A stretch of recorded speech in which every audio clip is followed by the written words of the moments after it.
ॐ नमो भगवते वासुदेवाय।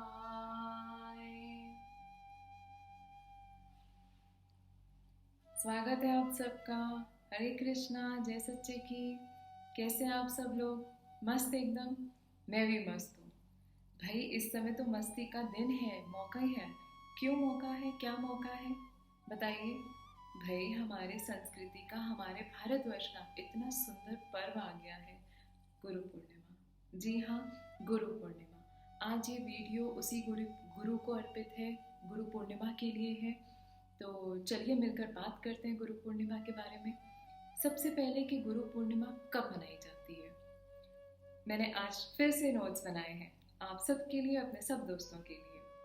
तो गुरु पूर्णिमा कब मनाई जाती है? आषाढ़ माह के शुक्ल पक्ष की पूर्णिमा को हम गुरु पूर्णिमा कहते हैं। और इस वर्ष ये पूर्णिमा 5 जुलाई को रविवार के दिन पड़ रही है। इसका कुछ भाग 4 जुलाई को भी है, जिसमें लोग व्रत रख रहे हैं। 4 जुलाई को मेनली लोग व्रत रख रहे हैं और 5 जुलाई को पूजा की जाएगी। तो ये है।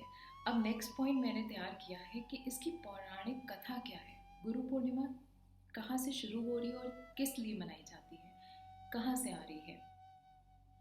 हिंदू संस्कृति में हमारे दो ऐसे महान ग्रंथ हुए हैं, धार्मिक ग्रंथ, जिसे न केवल भारत में अपितु पूरे संसार में बहुत ही श्रद्धा और प्रेम से पढ़ा जाता है। उसमें पहला है महर्षि वाल्मीकि द्वारा कृत रामायण और दूसरा वेद व्यास कृत महाभारत। महर्षि वेद व्यास महाभारत के रचयिता हैं। कहते हैं ये उन सभी घटनाओं के साक्षी हैं जो उस समय घटित हुई थी। महर्षि वेद व्यास जी ने ब्रह्म सूत्र की रचना के साथ साथ 4 वेद, 18 पुराण एवं उप पुराणों की भी रचना की है। महर्षि वेद व्यास जी का जन्म आषाढ़ पूर्णिमा को लगभग 3000 ईसा पूर्व में हुआ था। उन्हीं के सम्मान में हर वर्ष, प्रत्येक वर्ष आषाढ़ शुक्ल की पूर्णिमा को गुरु पूर्णिमा के रूप में मनाया जाता है। इनको संपूर्ण मानव जाति का गुरु माना जाता है। इसी कारण से इस पूर्णिमा को वेद व्यास पूर्णिमा के नाम से भी जाना जाता है। चलिए अब हम अपने दूसरे पॉइंट पे चलते हैं, जो कि इस दिन को, गुरु पूर्णिमा के पर्व को कैसे मनाएं। हम सब हर पल हर दिन उसी दिव्य शक्ति के आश्रय चल रहे हैं। ये बस आपके और मेरे विश्वास की, भरोसे की बात है। लेकिन जब हमें यह एक विशेष दिन मिला है, जिसमें हमारे ग्रह, हमारे सितारे सब हमें उस दिव्य शक्ति से जोड़ने के लिए आतुर हैं, तो हमें इसका भरपूर लाभ लेना चाहिए। अपने गुरुवर के श्री चरणों की वंदना करें, फल फूल माला अर्पित करें। अगर आपके गुरु जी, जो आपके गुरु हैं, अगर वो शारीरिक रूप में अभी इस दुनिया में नहीं है, तो तभी आप उनकी फोटो पे माला चढ़ाएं। नहीं तो अगर वो शारीरिक रूप से इस धरती पे हैं, तो उनकी फोटो पे माला ना चढ़ाएं। इस चीज़ का ज़रूर ध्यान रखें। घर पर ही कुछ मीठा बनाएं और भोग लगाएं। वायरस के चलते कहीं जाना उचित नहीं होगा, तो इसकी मर्यादा का भी ध्यान रखें और अपने घर पर ही बैठकर अपने गुरु के दिए हुए दिव्य मंत्र का जाप कर उसकी आराधना करें और अपनी आध्यात्मिक ऊर्जा बढ़ाएं। गुरुद्वारे के शब्द में आता है ना कि गुरु की सेवा नाम ध्याइए। सच में गुरु की सेवा, इससे बढ़कर मुझे नहीं लगता, मेरी समझ से नहीं, मैं जितना अभी तक समझ पाई हूँ कि गुरु की सेवा में सबसे उत्तम है उन्हीं का दिया हुआ नाम जाप आप जितना ज़्यादा से ज़्यादा करें वो ही उत्तम है। भरोसा रखिए, गुरु मंत्र कहीं से कम नहीं है, सिर्फ आपके और मेरे भरोसे में कमी हो जाती है, इसीलिए हमें उसका प्रभाव नहीं दिखता। लेकिन उसका प्रभाव है, बहुत सूक्ष्म और बहुत धीरे गति से आ रहा है, लेकिन आ रहा है। तो भरोसे के साथ उस मंत्र को जपते रहिए और साधना में लगे रहिए। भरोसा रखें कि आपका गुरु आपके साथ प्रतिपल है, उनकी चेतना, उनका आशीष आप तक अवश्य पहुंच रहा है। बस आप और मैं अपना विश्वास की खिड़कियां खुली रखें। बहुत इम्पोर्टेंट है विश्वास। किसी भी जगह पे कोई एक ठोर हो जहाँ पे आप अपना मस्तक पूर्ण विश्वास और श्रद्धा से झुकाएं। तो ज़्यादा से ज़्यादा गुरु मंत्र करें, यही उस परम शक्ति की सेवा हम कर सकते हैं। इसके अलावा अगर आपको करना है तो सत्यनारायण की कथा और उनकी पूजा कर सकते हैं। रात को चंद्रमा को अर्घ देना ना भूलें। चंद्रमा को अर्घ देने के जो जल है उसमें आप आधा दूध और आधा जल मिला सकते हैं। थोड़े से चावल, थोड़ी सी चीनी, मिश्री और या फिर थोड़ा सा इत्र डाल के चंद्रमा को आज जल अर्पित करें, उनको अर्घ दें और दिया जलाएं। शिव की पूजा सदैव हितकारी होती है, तो डेफिनेटली शिव की पूजा आप कर सकते हैं। मखाने की खीर ज़रूर बनाएं। सो ये रहा इस दिन को कैसे बनाएं। अब हम चलते हैं अपने नेक्स्ट पॉइंट पर। मेरा तीसरा पॉइंट ये है कि जिसने अभी तक अपने जीवन काल में गुरु परंपरा में नहीं आए या साक्षात गुरु किसी को नहीं बनाया है, तो वो इस पर्व को कैसे मनाएं, और उनमें थोड़ा सा अगर भाव है और वो इस पर्व को मनाना चाहते हैं तो वो कहाँ मत्था टेकें अपना, कहाँ माथा झुकाएं। तो मेरी समझ ये कहती है कि हमें भले ही मैं तो अपने आप को बहुत भाग्यशाली मानती हूँ कि मुझे मेरे गुरु मिल गए हैं और मुझे मेरा ठौर, मेरा दर मिल गया है।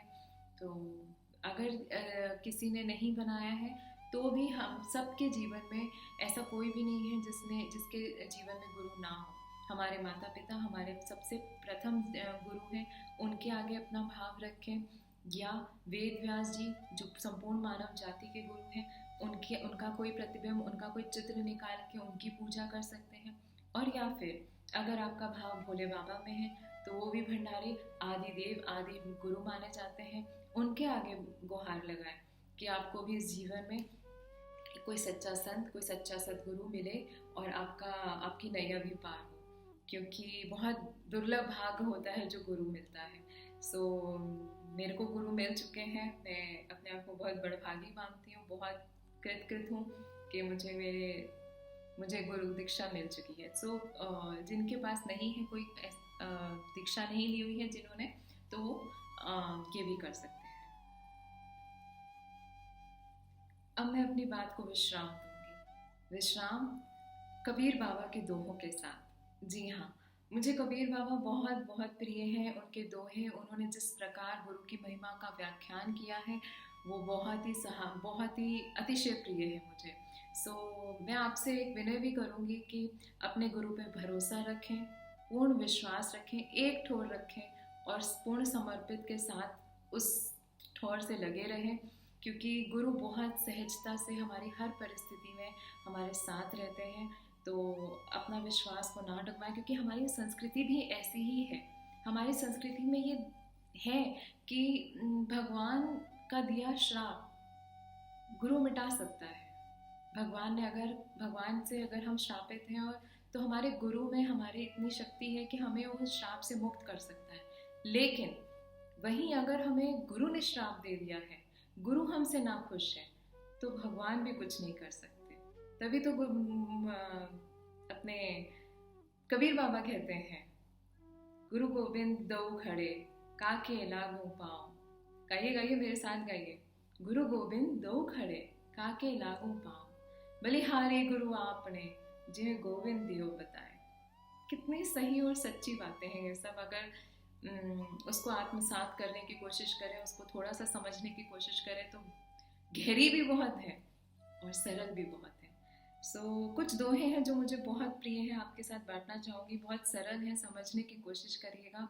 मुझे पता है आप लोग मुझसे ज़्यादा समझदार हो, मुझसे बहुत बड़े लोग मेरे को सुन रहे हैं, और मैं थैंक यू भी करना चाहती थी कि मुझे बहुत प्यार मिला, बहुत आशीर्वाद मिल रहा है आप लोगों को। मेरे ये छोटा प्रयास मुझे सबको पसंद आ रहा है। थैंक यू सो मच, तहे दिल से अपना ऐसे ही प्यार बरसाते रहिएगा।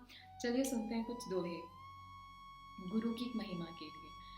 तो कबीर बाबा कहते हैं, जग में युक्ति अनूप है, जग में युक्ति अनूप है, सदसंग गुरु ज्ञान, तापे निपट अनूप है, सदगुरु लगा कान। तो कह रहे हैं कि जग में युक्तियां अनूप है आपके सुख ढूंढने के लिए। आप बस सुख ढूंढने के लिए युक्तियां ढूंढने चलोगे तो बहुत है, उसमें सदगुरु भी है, ज्ञान भी है, साधु संग भी है, बहुत कुछ है। लेकिन तापे निपट अनूप है, उसमें भी जो सबसे अनूप और सबसे उज्जवल और सबसे प्रभावशाली है वो सदगुरु लगा कान। मतलब सदगुरु की वाणियों को ध्यान से सुने, उसे आत्मसात करें, अपने जीवन अपने व्यवहार में लेकर आए, वो बहुत बलशाली है, दूसरा, सब धरती कागज करो, लेखनी सब बन राय, सात समुद्र की मसी करो, पर गुरु गुण लिख्यो ना जाए। बहुत गहरी बात है, बहुत गहरी, लेकिन बहुत सरल भी है। कि वो कह रहा है कि इस धरती पे जितना कागज है सबको कागज कर दूं, और लेखनी बन रहा है। इस वन में, इस धरती पे जितने वन है, जितने जंगल है, उन सब की लकड़ियों से मैं लेखनी बना लूं, और सात समुद्र की स्याही, अगर ये सब भी मैं इकट्ठा कर लूं तो भी गुरु गुण लिखे हो ना जाए। गुरु गुण नहीं, खत्म नहीं हो सकते। गुरु गुण इतने अनंत हैं, इतने अपार हैं, उनका पार नहीं पाया जा सकता। अपना भरोसा बढ़ाइए, दृढ़ करिए, वो अनंत है। वो हर जगह, हर परिस्थिति में हमारे साथ आएंगे। आप अपना भरोसा बनाए रखें। तीसरा मुझे बहुत प्रिय है, मैं अक्सर इसको गाती हूँ, मुझे बहुत पसंद है। कबीर बाबा कह रहे हैं, ये तन विष की बेल रे, ये तन विष की बेल रे, गुरु अमृत की खान, शीश दियो गुरु जो गुरु मिले, शीश दिए जो गुरु मिले, तो भी सस्ता जान। भाई साहब, हमने तो कोई सेक्रीफाइस नहीं करा, कोई कुछ नहीं करा, बहुत बहुत सौभाग्य, बहुत सरलता से हमारे जीवन में गुरु आए हैं। और कबीर बाबा कह रहे हैं कि शीश दियो और गुरु मिले तो भी सस्ता जान। मतलब कोई ऐसा आपने सेक्रीफाइस करा हो या ऐसी परिस्थिति से गुजरे हो जिसके बाद आपको गुरु गुरु मिला हो, तो भी कोई बात नहीं, तो भी बहुत आप में कृपा है।